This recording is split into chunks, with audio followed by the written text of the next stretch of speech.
भारत के मुख्य न्यायाधीश सीजेआई संजीव खन्ना ने शनिवार को कहा कि सभी विवाद न्यायालय और मुकदमेबाजी के लिए उपयुक्त नहीं होते। उन्होंने मध्यस्थता को विवाद समाधान का एक प्रभावी तरीका बताया।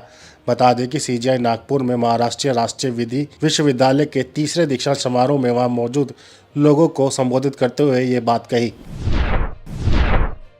नाविक सागर अभियान 2 के तहत दुनिया का चक्कर काटने निकली भारतीय नौसेना की 2 जाबाज महिला अफसरों लेफ्टिनेंट कमांडर दिलना के और लेफ्टिनेंट कमांडर रूपा ए ने इतिहास रच दिया है। दरअसल दोनों महिला अफसरों ने अपनी नौका INSV तारणी से केप हॉर्न को पार किया।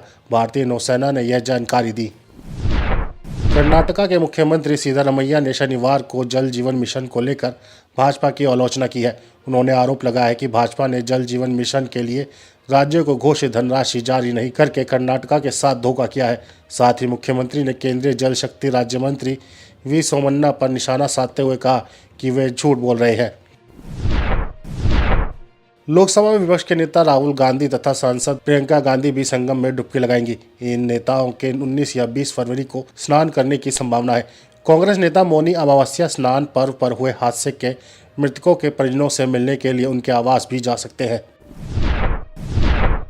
तमिलनाडु के मुख्यमंत्री और सत्ताधारी DMK के अध्यक्ष MK स्टैलिन ने शनिवार को आरोप लगाया है कि AIADMK के महासचिव एदापति के पालना स्वामी इन दिनों भाजपा की भाषा बोल रहे हैं।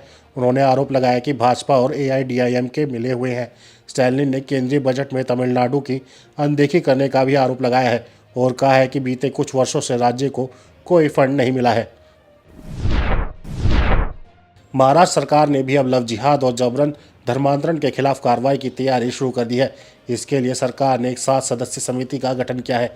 यह समिति लव जिहाद और जबरन धर्मांतरण रोकने के लिए कानूनी उपाय सुझाएगी।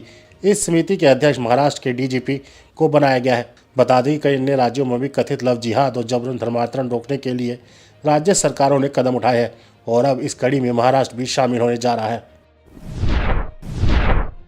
कांग्रेस नेता राहुल गांधी ने शनिवार को केंद्र की भाजपा सरकार और प्रधानमंत्री नरेंद्र मोदी पर बड़ा हमला बोला।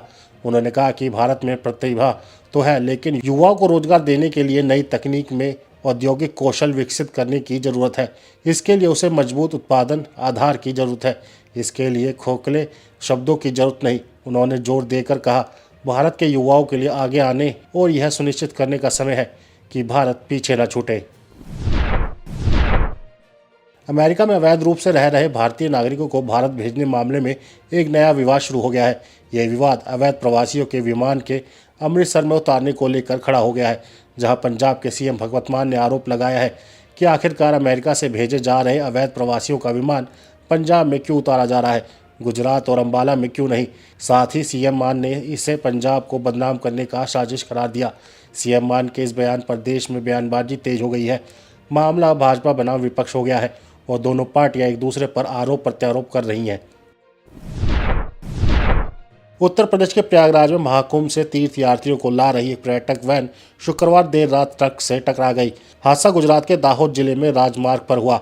हादसे में वैन सड़क के किनारे खड़े ट्रक से टकरा गई। इसमें 4 लोगों की मौत हो गई और 6 अन्य घायल हो गए। पुलिस के अधिकारियों ने बताया कि दुर्घटना इंदौर अहमदाबाद राजमार्ग पर लिमखेड़ा के पास देर रात करीब 2:15 बजे हुई। 10 तीर्थयात्रियों को ला रही एक पर्यटक वैन सड़क किनारे खड़े ट्रक से टकरा गई। मृतकों में एक महिला भी शामिल है। देश के सबसे बड़े केंद्रीय अर्धसैनिक बल CRPF में गुरुवार को हुए हृदय विदारक घटना ने फोर्स को हिलाकर रख दिया है। मणिपुर के इम्फाल पश्चिम जिले के लामफेल में CRPF के शिविर पर हमलावर संजय कुमार ने अपने साथियों पर ताबड़तोड़ गोलियां चला दी। इस घटना में एक उपनिरीक्षक और एक सिपाही की मौत हो गई। बाद में हवलदार संजय ने खुद को भी गोली मार दी, जिससे उसकी मौके पर ही मौत हो गई। फायरिंग में 8 अन्य जवान घायल हुए। दक्षिण साइबेरिया में रूस के अतलाई गणराज्य में शनिवार सुबह 6.4 तीव्रता का भूकंप आया। रूसी भूकंप वैज्ञानिकों के मुताबिक भूकंप स्थानीय समय अनुसार सुबह 8:48 पर आया। पड़ोसी क्षेत्रों में भी झटके महसूस किए गए। क्षेत्रीय प्रमुख आंद्रे ने बताया कि कोई हताहत नहीं हुआ, लेकिन हाई अलर्ट व्यवस्था शुरू की गई है। इलाके के सभी सार्वजनिक कार्यक्रम रद्द कर दिए गए हैं।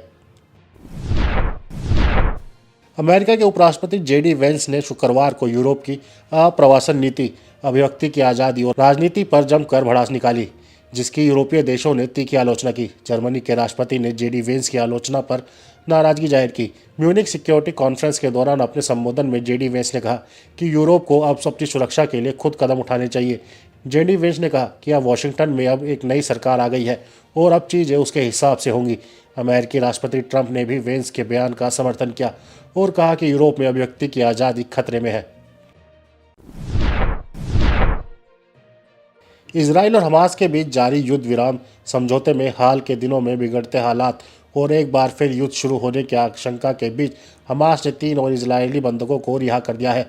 हालांकि इसके बदले अब इजराइल ने भी कुल 360 फिलिस्तीनी कैदियों को रिहा किया है। प्रधानमंत्री नरेंद्र मोदी अपना 2 दिवसीय अमेरिका दौरा पूरा कर वापस भारत आ चुके हैं। पीएम मोदी और राष्ट्रपति ट्रंप के बीच जो समझौते हुए, जिस तरह से दोनों नेताओं के बीच गर्मजोशी देखने को मिली, उसकी अमेरिकी मीडिया में खूब चर्चा है और अमेरिका के प्रमुख मीडिया हाउस CNN ने तो पीएम मोदी की जमकर तारीफ की है और उन्हें बेहतरीन वार्ताकार बताया। CNN ने लिखा कि दुनिया के अन्य नेताओं को भी पीएम मोदी से सीखना चाहिए कि किस तरह से ट्रंप के साथ बातचीत की जानी चाहिए। अमेरिका के राष्ट्रपति डोनाल्ड ट्रंप ने हमास को एक बार फिर कड़े शब्दों में चेतावनी दी है। उन्होंने अपने पहले के बयान पर कायम रहते हुए कहा कि अगर कल तक बंधक नहीं रिहा हुए तो मुझे नहीं पता कि कल 12 बजे क्या होने वाला है। बता दें कि बीते 11 फरवरी को उन्होंने हमास को अल्टीमेटम दिया था। ट्रंप ने साफ कहा था कि अगर हमास सभी बंधकों को शनिवार दोपहर तक रिहा नहीं करता तो तबाही आ जाएगी। हालांकि तब ट्रंप ने यह भी कहा कि यह मैं अपनी तरफ से बोल रहा हूँ, इजराइल इससे असहमत भी हो सकता है।